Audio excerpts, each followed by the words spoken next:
Hello everybody, welcome back to the channel. My name is Josh. I sell used books, CDs, and DVDs online on platforms like eBay and Amazon, and that is what I do full-time to support my family. Today we are talking about what to do with all the books that are not worth selling online.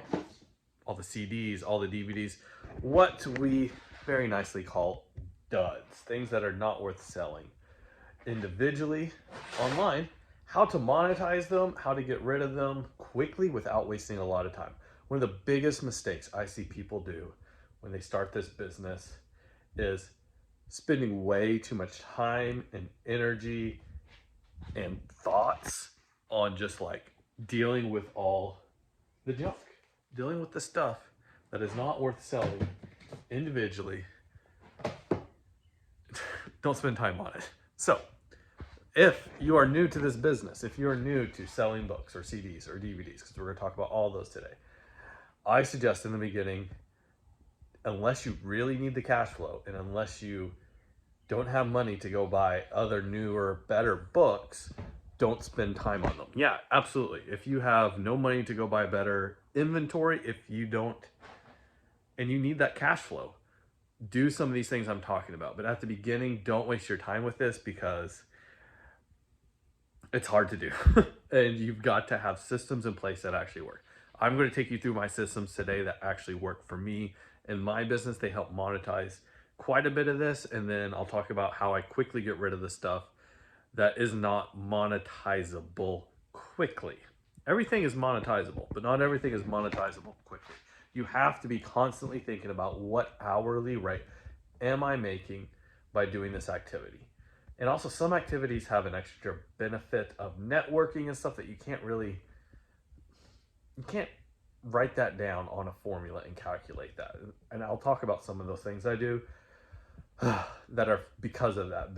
They're almost as much networking as they are business making. So anyways, I'm gonna turn this camera around, show you guys kind of my basic process for sorting books, how I do that, and show you where things are going based on that. Currently, when I'm sorting books, I have 1, 2, 3, 4. And actually, down here on the floor, I would have the 5th tote that I put into. Tote number 1, the stuff that I want stuff to go into the most. This is my Amazon. Lots of stuff goes in here. It's the tote that I will deal with first because it makes me the most money. Tote number 2 is either stuff I know is good for eBay. Think like yearbooks, my local cookbooks, stuff like that. And also anything that I need to do a lookup on and do some more research on goes into this tote. This tote usually gets dealt with third, but I make the second most amount of money on. So these are 2 good totes. They are my 2 favorite totes to put things into. Third tote right here. This tote looks pretty nasty. Lots of junk in it. That book has hair on it. This is gross. So this tote is my tote that goes to buyback companies. Now, I use an app called Scoutly to sort all of my books. What Scoutly does is it takes the information right here, this ISBN, it looks up this book on Amazon, and it tells us the current price of that book, how often that book is selling, and some other information. Also, Scoutly will check several buyback websites, including Sell Back Your Book, Ziffit, which those 2 companies are now both World of Books. They're one now. They check Books Run, Pals, and several others. I'm currently only using 2 of those companies. I'm using Sell Back Your Book, also now known as World of Books, and I'm using Thrift Books. Interestingly enough, Scoutly does not check Thrift Books.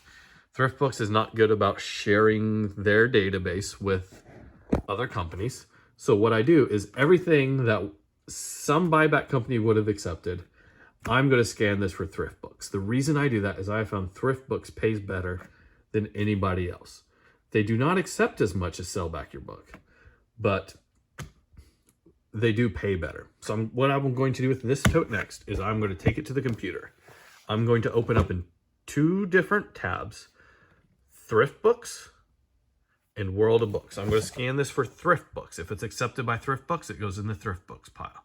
If it's not, then I will scan it for Sell Back Your Book, also now known as World of Books.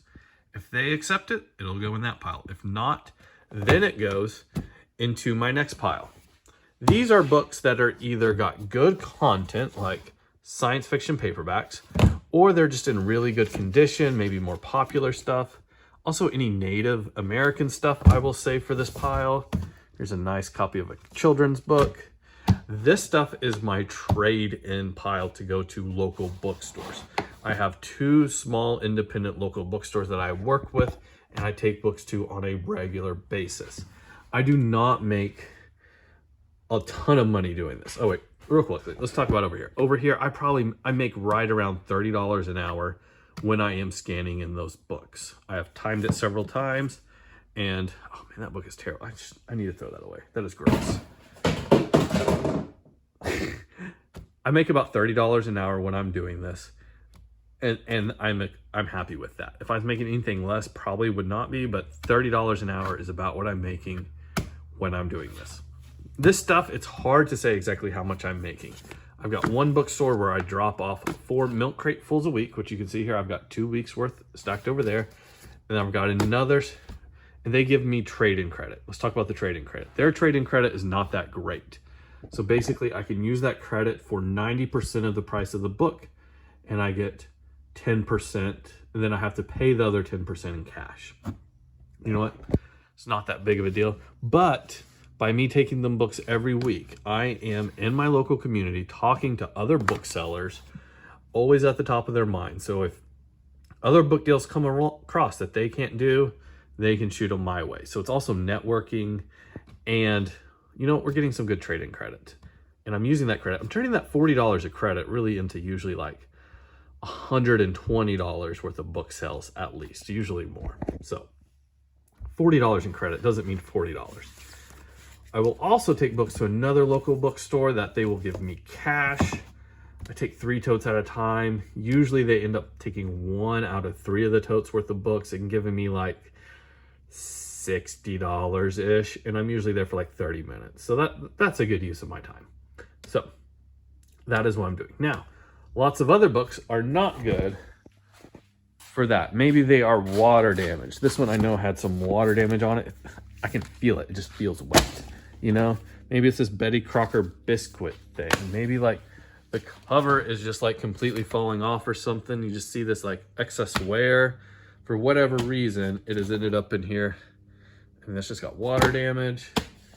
It's going to end up in this pile. This pile of stuff I'm not going to monetize. What I'm going to do with it is we're going to donate it to my least favorite Goodwill and get rid of it very quickly. So that's how I'm monetizing my dud books. Not spending a lot of time trying to do it quickly. I prefer stuff to go to Amazon or eBay, but if it doesn't, I really do like the sellback companies currently using World of Books and Thrift Books, with Thrift Books being the one that pays the most and the one that I check first. Local bookstores work great if you can talk to them and work things out. It's going to be different at every bookstore. If they are going to make you sit there for 3 hours while they check this stuff in and then give you $15, that's not worth your time. So your mileage will vary there. I do like having these totes ready for the next store. But anyways, oh, one more thing. Hang on. I also put together totes like this. These are more like antiquarian type books that are not worth selling individually. I've got a buyer that comes and buys these. Yeah, she'll give me like 15 bucks a tote here. So we got 3 totes, 45 bucks. However long she ends up talking is however long it will take me to sell those. So almost no time. And I do the same thing with totes full of cookbooks. I've got 5 totes of cookbooks. I do not have a regular buyer for these yet. I'm hopeful that one day I can get a regular buyer for cookbooks. I put them up on Facebook Marketplace. I'll say like 5 totes for $40 or something absolutely ridiculous. Somebody will come and buy them all. You know, I'll have less than 20 minutes of work into that. And it's another way of me monetizing some duds and getting some books to some people that really like them. Those are the only 2 categories I do that with: the antiquarian vintage and the cookbooks. They do absolutely great. Cookbooks take me a while to sell. I've tried this with children's books before and have not been successful.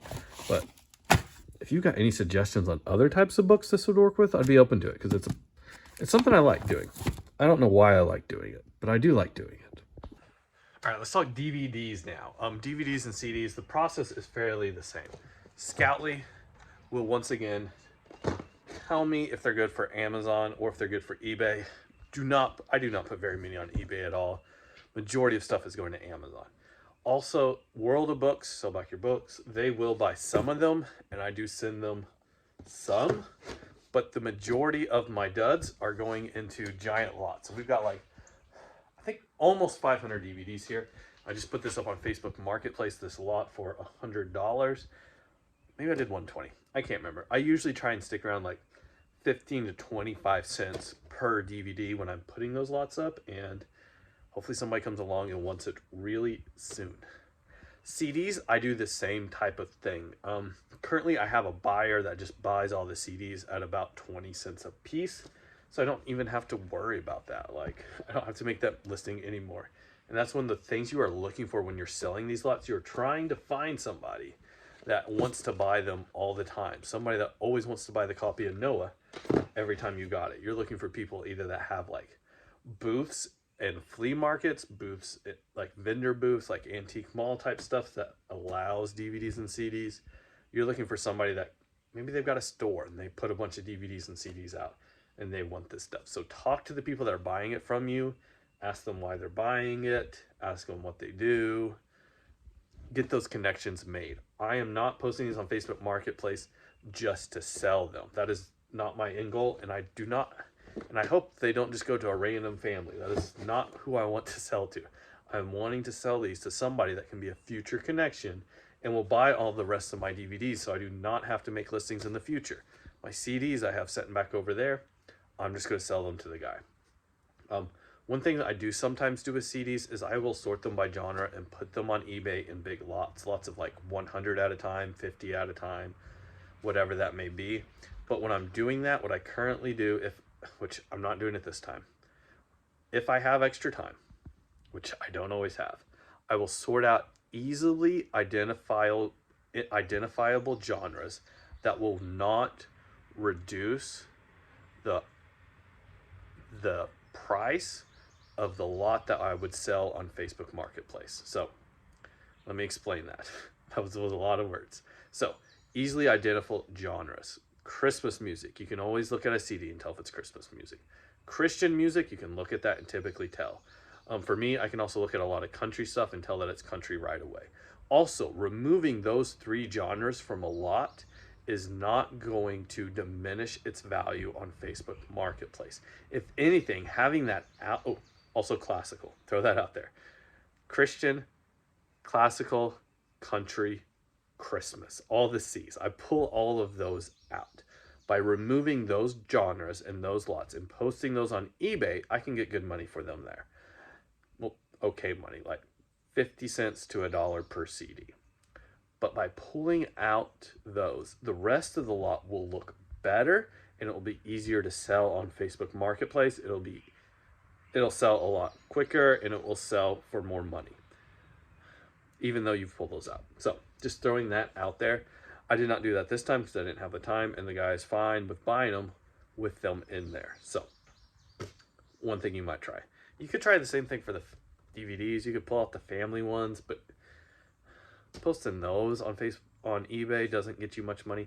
Selling bulk DVDs on eBay is hard to do. Oh, one last thing for CDs and DVDs that we need to talk about. Loose disc. They make a mess. They're everywhere. So what I do with these and what I need to do with them is I'm going to bundle these in bundles of 100. I've got a box that I stick them in. 100 fit into that box. And what I do is I wrap them up with my saran wrap. After I've done that, I make a whole bunch of bundles and I have a listing on eBay. I make right around 7 cents per disc selling them that way. So $7 for 100 of them is what I end up putting into my pocket. I can't remember what the price of my listing is exactly. I'll have to go in and look. I think it's like $10, $12. I don't know. But anyways, that's how I monetize my duds. Books, CDs, DVDs, this is what I do with them. Cassettes, I do the same thing as CDs, so I'm not even going to talk about that. I don't mess with a lot of cassettes. It's usually not that big of a deal. Let me know in the comment section down below, what do you guys do? How do you monetize your duds? Are you doing something different than me? Are you not monetizing them at all? You know, I only do things that I can do quickly. Notice my bundle of DVDs over there. It's 500. I'm not making a listing every time I have 100 DVDs and trying to put 20 bucks in my pocket. I'm waiting until I get 500 of them and put $100 in my pocket for one Facebook Marketplace listing. So this is my 2 cents on monetizing duds. Let me know in the comment section down below what you guys do. I'll see you next time. Goodbye.